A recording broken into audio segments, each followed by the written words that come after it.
It takes just 3 steps for older Americans to get ready for an emergency. Get an emergency supply kit, make a family emergency plan, and be informed about different types of emergencies. To get started, go to ready.gov to get a list of everything your emergency kit should contain. What else? The first aid kit, we have that. Yeah, a brand new first aid kit. Okay. I think it has all of these items in it. There are some basic items every person needs, regardless of age. The first thing they said that we should have in our basic emergency supply kit is water. And since there are 3 of us, we'll need at least 3 gallons per person. Okay. But older Americans also need to include the special supplies they rely on for their health and safety. Older Americans think about things that they will absolutely need for 3 days. Medications, special prescriptions, and eyeglasses. It's always good to have an extra set of eyeglasses for this kit. And not only the prescriptions, but a copy of the prescription in case you have to refill it later. Batteries for hearing aids or any other special need like that is very critical. You know what? I didn't put my insulin in. Okay. And that's one of the things we really had to remember.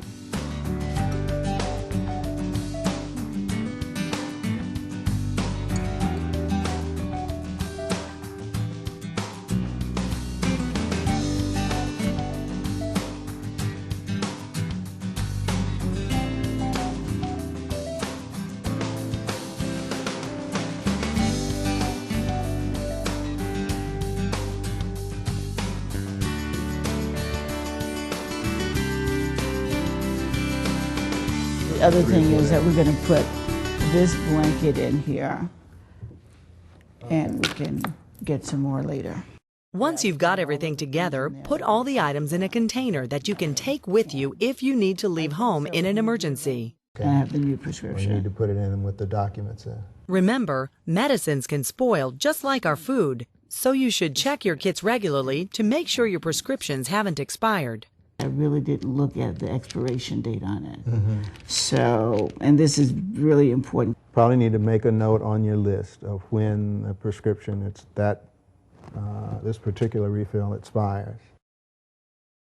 That we're going to keep a copy of in our kit, and then we're going to share this information with people we think need to know this. All right. Okay, so our out-of-town contact name.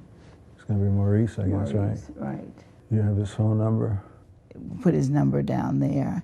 If there's an emergency, you may be able to stay in your home or you may have to evacuate.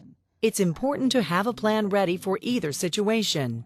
In addition to a basic emergency plan, you may also have some unique needs to plan for. Insulin dependent. I think that's the important thing. And also I'll put down my medic alert information on here. Well, you need to call them and update your meds with them. I'm calling to update my medical information.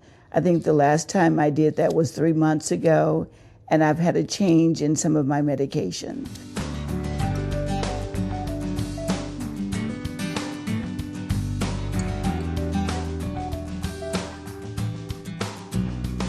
So, you know, one of the things that we didn't talk about was if I couldn't administer my insulin, who would do it, and would they know how to do it? So. Create a personal support network if you'll need special assistance during an emergency.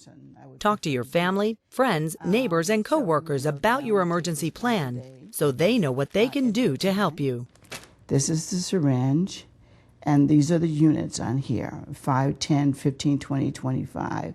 So I take 10 units. Let the people in your personal support network know what medicines you rely on. Also, let them know if you have any physical limitations. And then you have swabbed my abdomen, and then you just stick it in and pull it out very quickly. Jump to a state, see what they say. So that has community and state information. Yeah. Ready.gov and links to local information will help you learn about the types of emergencies that could affect your area.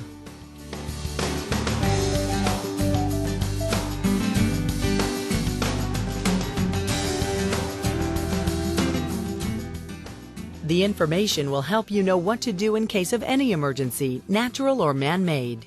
Be prepared to adapt the information to your personal circumstances. You'll find everything you need to prepare yourself and your family for an emergency at ready.gov. It's as simple as 1, 2, 3.